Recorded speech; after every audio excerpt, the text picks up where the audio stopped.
Well, the win streak is officially over. The Eagles go down in Washington in chaotic fashion, but the more important thing about today's game is the Jalen Hurts injury. Should Eagle fans be panicking after this loss? I'm here to tell you why I do not think that is the way to go. And of course, the referees screwed the Eagles over today. Yes, we will break it all down, but welcome into A to Z Philly. I'm RB. Do me a huge favor, like the video if you do enjoy it at the end, and subscribe to the channel. Help us get to 8,000 subscribers. Now, this was a wild way to go down. Eagles lose in the last seconds, but the entire complexion of the game changed when Jalen Hurts went out, right? And we'll talk about that. We'll talk about a few things that happened and some turning points in this game. But even with everything that happened, right? Eagles go down after winning 10 in a row. Tip your cap to the Commanders. Jaden Daniels played tough. He hung in there. 5 touchdown passes today. Even though they had 5 turnovers, Eagles couldn't make the final play. But with all that, and Commander fans celebrating like they just won the Super Bowl, and you're listening to the broadcast, and, Greg Olsen and Joe Davis are like, oh, the improbable comeback, and isn't that? Shut up, man. They beat Kenny Pickett. They barely beat him. And with everything that happened in this game, if DeVonta Smith, who is Mr. Reliable, all right, 99 out of 100 times makes this play, if he makes a simple catch on a 3rd and 5 crosser, the Eagles win the game. They ice the clock. It's over. Washington only had 1 timeout. 2:04 to go. Easy play. This play felt so eerily similar to the Saquon Barkley drop in week 2 against the Falcons. If the Eagles, with 2 of their most reliable weapons, just get an easy catch in big-time moments to seal the game, they are 14-1 right now. That, quite frankly, is the difference between where they are and being the number 1 seed. Now, I'm not going to, pain myself over this. I'm not going to harp on DeVonta because I know his talent. He had a pretty good game. Just like in week 2, Saquon had a great game. It happens sometimes, they're human. And DeVonta Smith takes accountability right after the game, doesn't hide from it, doesn't absolve himself from blame. He says, quote, I just dropped the ball. There's nothing I can do about it now. I was calling for the ball. When Kenny put it in my hands, I have to make the goddamn play. I agree. You make the play, the game is over. So with all that, Commander fans are celebrating like they won the Super Bowl. Wonderful. Congratulations. If the Eagles see you in the playoffs, they are going to kick your butt. Because the Eagles are better, Commanders know it, and the way the Eagles came out firing in this game, they went down, scored twice in the first quarter. They just been getting better at the beginning of games, and the Jalen Hurts injury turned the whole complexion of the game. And that's my point in this game. Yes, the Eagles lost, but it proved once again how valuable Jalen Hurts is to this team, right? Both as a thrower and as a runner. So they can try to create whatever narratives they want.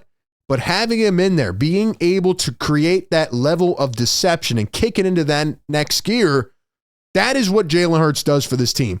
So they can say, oh, he doesn't throw this, he doesn't win this. Jalen Hurts is so important to this offense and what they are able to do. And you saw when Jalen went out, the running game went absolutely disappearing, right? Kenny Pickett made some throws. I'm not going to sit here and say that Kenny Pickett was extremely terrible, but he wasn't good enough. There were some big plays in this game. He was, overthrowing guys. He threw a couple behind the back shoulder. There was a play late where he had Saquon trailing down the sideline. Any competent starting quarterback makes that throw, and Saquon goes waltzing into the end zone with another touchdown, and it gives the Eagles a comfortable lead. If Kenny Pickett was good enough to make that throw, he would not be a backup quarterback right now. And I think we know, right, if Jalen Hurts goes down in a big-time playoff game, they're probably not going to win because Kenny Pickett is not good enough. I would have preferred to see Tanner McKee. Would it have mattered? Who knows? But I give Kenny Pickett credit. He's playing through a rib injury as well, elbow. Don't know why they didn't take him out at that point. But he goes 14 for 24 with 143 yards. That's all great. He wasn't good enough. He didn't make enough plays.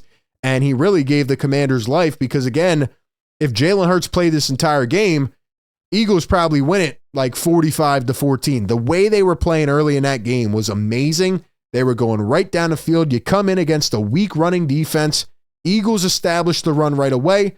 They did everything right. Even when it wasn't working, I give Kellen more credit for sticking with the run. Now, there was a couple boneheaded play calls today. The 3rd and 3 Wildcat inside the 10. And, they showed, I think, that they don't have the confidence either in Kenny Pickett. Like 3rd and 7 before the half, you're running it. I don't know why. But overall, man, the Eagles just got stagnant at a lot of times with Kenny Pickett. Now, again, the defense was bad in the fourth quarter. They go into that quarter up 27-14. They give up 22 points, but it should have never came down to that. And we'll get to that in just a minute. But look, Saquon Barkley, first 7 carries of this game, it looked like he was going to have a historic night. 109 yards, 2 touchdowns. Then after that, he goes 20 carries for 43 yards. What Washington did is they saw Kenny Pickett throw that first interception on just a little sidestep. It was such a bad pass. And they said, you know what? Kenny Pickett is not good enough to beat us.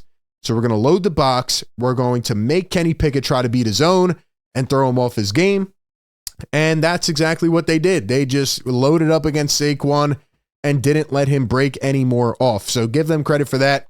Saquon now has 1,838 rushing yards on the season. He needs 162 to hit 2,000 and 268 to break Eric Dickerson's record. But after today's game, I think we can all admit that it doesn't matter. And I think Saquon would agree as well. The 1 seed is pretty much out of play. The record is right there, but winning and being healthy and getting to these next couple of games and to the playoffs healthy is way more essential for this team. So no, I don't care about the record, and I'm done with that. Now, in terms of the offense, like I said, A.J. Brown, they were force-feeding him in this game. Couple big bombs coming out of halftime. The prized acquisition for Washington, Marshawn Lattimore, had 3 DPIs in the third quarter because A.J. Brown is too good. He cannot be stopped. And maybe this is a lesson that they can take when Jalen does come back in a game and actually utilize it, right? And how about Jalen Hurts, right? Like, he gets hit, and yes, he needs to be better in terms of sliding and avoiding those hits, but, he tries to run back in. They say no. They take him back to the locker room with a neuro specialist, and then they rule him out. So I just think that there was a weird sequence of events. I'll be interested to hear what else came out of that. But on the defensive side of the football, it feels like part of this was such a good defensive effort because they were put in a tough situation early and they made a couple big stops, right? Like 4th and 1, big stop on the first drive of the game. Then they had the fumble forced by Jalen Carter. So, they made a couple big plays to try to keep this offense in it. But like I said, when they got to the fourth quarter, very uncharacteristic. The defense kind of fell apart. There was just some weird things today. But then again, where do you draw the line in the sand? Because a lot of guys went out with injury. Josh Sweat and Jordan Davis at one point, even though he came back. Darius Slay and Nakobe Dean went down. Obviously, Jalen Hurts was banged up. So it was just a very weird day, and the Eagles still almost found a way to win this game. I thought Zach Bowen was really good. And, one other thing I have to talk about is how bad the officiating was. And I'm not one to really blame games on the refs. But ladies and gentlemen, the referees had a hand in how the Commanders won this game. 10 seconds to go, Eagles up by 5. You can see the right tackle actually jumped off the line. So it was a false start, and maybe the Commanders, based on how they were moving down the field, would have scored anyway. But, another missed call. Like, it's unbelievable, man. The referees screwed the Eagles in this game. This was a 15-yarder on Jalen Carter where he tapped an offensive lineman out of the way. The guy goes flopping, 15-yarder. There was a Milton Williams roughing the passer where he barely touches Jaden Daniels. Gives him a little shove. I've seen much worse. I saw much worse today against Kenny Pickett, nothing called. But really the cream of the crop was C.J. Gardner-Johnson. And there's going to be people out there that say, oh, well, he can't get ejected. He's got to be a leader. I get it, right? C.J. Gardner-Johnson got ejected for 2 unsportsmanlike penalties. The first one was this, where they go to a TV timeout. Both were on TV timeouts, and they come back, and they show this video of C.J. Gardner-Johnson getting his helmet shoved off his head right in front of the referee. Nothing is called on Washington. It's a 15-yarder. Unbelievable. I just don't understand. And then later on, there's a second one during a TV timeout, and we come back while they're reviewing a play, and you just see CJ walking off the field shaking his head. He flips the double bird to the Washington fans, and here was what referee Sean Smith said about it. Quote, he's basically taunting the opponent on the second foul. He had a first one earlier in the game we had announced as his first towards disqualification. This became his second. He was taunting the player. Okay, well, let's hear Reed Blankenship. He says, quote, I'm not going to get into detail. I'm going to have his back. He didn't say anything at all. I was right there. When you're on the hot spot, things happen. At the end of the day, I have my dude's back. So, yeah, the referees were absolutely garbage in this game. There was a face mask that they missed. The referees have some kind of vendetta against CJ. And for him to get taken out of this game, your defensive leader, a guy who can really set the tone for the Eagles, to get ejected from this game is absolute crap. The referees called 2 15-yard unsportsmanlike penalties on CJ to eject him from this game during TV timeouts. And I just think that's absolutely inexcusable. The NFL must be investigated for this. The last thing I'll say is that I thought the other turning point of this game, other than when DeVonta had the drop, was late in the third quarter, I believe it was, right before the end. It was 27-14, and Jaden Daniels had a 30-yard scramble. Eagles defense tried to collapse on him, and they couldn't get it done. If the Commanders don't convert that 4th and 11, I think the Eagles take over, and they run away with it and win the game. So, you know, just these little moments, little things that happen turn out to be really brutal. The DeVonta drop, all of that had to happen. Jalen Hurts had to get injured for the rest of the game. You know, Jordan Davis, Josh Sweat, a bunch of other defenders had to go down for the Commanders to win this football game. So overall, higher aspect, looking at it downwards, I'm not that concerned about this team. As long as the injuries are okay, as long as they can get back to form in the next week or two, we'll see if Jalen plays. We'll see if even Kenny Pickett can play.